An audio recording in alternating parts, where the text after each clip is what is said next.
Hello, I am Dr. Ruthie, and I am a relationship expert and a sexuality expert, and I'm here thanks to funwares.com to help you get the most from your holidays and the most from your relationship during this sometimes stressful holiday season. This is the second video in the series. In the first video, I talked about some things that are a little more individualized ways that you and your sweetheart can help yourselves and each other during the holidays. Now I really want to focus in on a very important concept that brings the nurturance that can come from a relationship really out.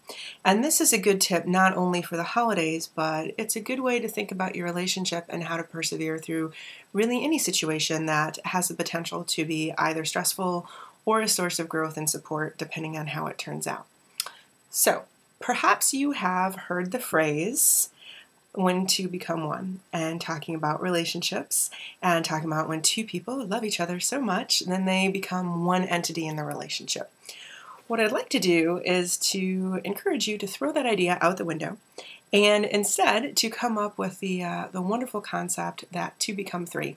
And I'm not talking about children, I'm talking about the first partner, the second partner, and the third entity, which is the relationship itself. So what do we do when we come up with this notion that two individuals come together and become three things? Well, the first is that we have a duty both to both individuals and to the relationship itself. So if we look at the two become one, we're talking about this melding of people, a loss of individuality, just this amorphous kind of relationship entity.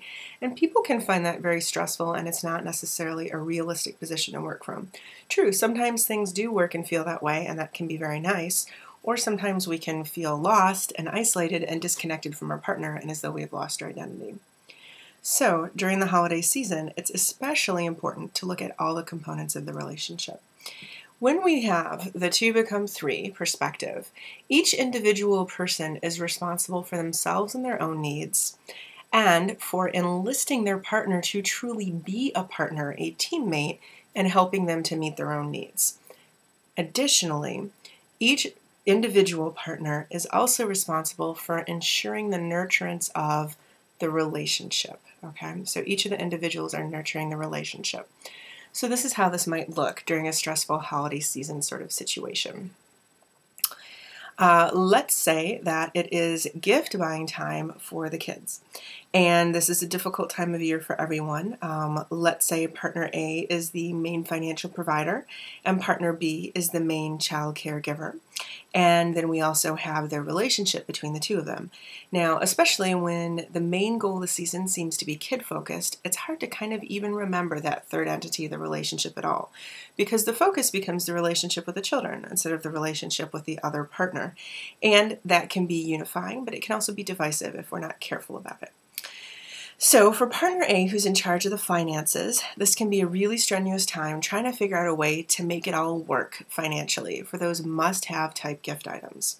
For partner B, who's more in charge of the child rearing and the domestic duties around the house, this can be a difficult time because the kids may be off from school when they aren't otherwise, because you're hearing all their excitement about the holidays, which can sometimes be a stressful thing.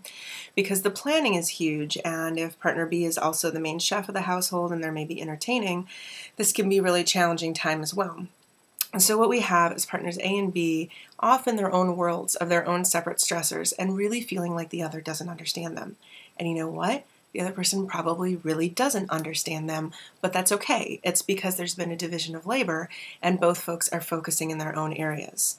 So instead of being frustrated that the other person doesn't understand you, this is the opportunity to share and appreciate what the other person is doing that you also don't understand, and to be forthright about how your partner can help you out. So for instance, partner A, who's really worried about the finances, might talk with partner B about what is realistic as far as gift giving goes for the children, so that partner B can maybe work to navigate the kids towards being excited in that direction, or to make sure that they don't promise anything that might be really stressful for partner A to find a way to make work out financially. Partner B can ask partner A to give him some help with the childcare and say, hey, sometimes I feel like I don't get to talk to an adult at all during the day these days, especially with the kids home.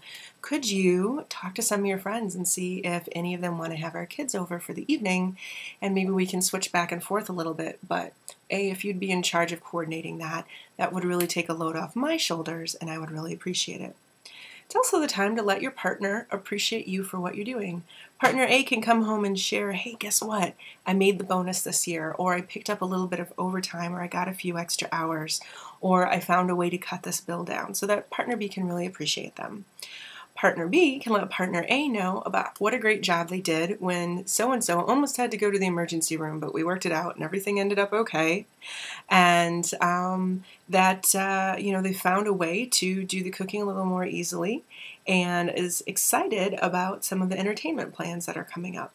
So this is the time to really appreciate yourselves and appreciate each other, to not expect that the other person can read your mind, and to really let the other person be your ally. Last but not least, it's the time to turn to nurturing the relationship. So now we've got our responsibility for ourselves and our assistance to the partner that we care about, but no expectations of mind reading. That's what communication is for, right? But it's also time to nourish the relationship. So now that we've got that taken care of, what are each of our responsibilities or special gifts that we can bring to this relationship to make it strong during the holidays? What can each of us do to make it better? Okay, so we know that we get stressed out and zonk out in front of the TV all evening, or maybe on the computer or whatever, until we go to sleep a little bit too late at night and we're tired. What we can both do to nurture this third entity of the relationship is to find a way to interact with each other a little bit in the evening that's more satisfying. Say, go for a walk, or do a little project together in the evening that's fun with the kids or without the kids, and then get to bed at a more reasonable time. And that's going to make this third entity of the relationship do better as well. And we can sit and talk together about what we can each do to nurture this third entity of the relationship. I get stressed, I drink a little more in the holidays, so I know the relationship gets better when I don't do that. So I'm going to bring a better, more sober me to the holidays this year. Or sometimes I get really absorbed in the kids' needs and I forget how important it is to be a grown-up in a romantic relationship. So I'm going to remind myself to prioritize that a little bit more and maybe not worry as much about the kids being in perfect shape, but in good enough shape.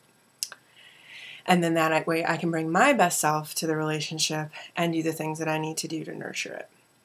All right, so that is the idea of two partners coming together and becoming three, and the responsibility to ourselves, to each other, and to nurture the relationship.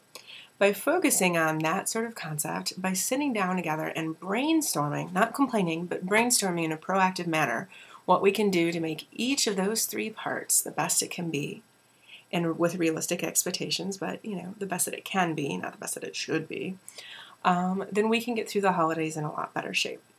I hope this helps you to enjoy the holidays a bit more. Perhaps you can share this information with your partner, and you guys can sit down and make some lists and make some plans for how you guys can get through this in a joyful, supportive way with far less stress than in previous years. I'm Dr. Ruthie. Give each other a big hug for me, and I will see you in the next video. Thanks.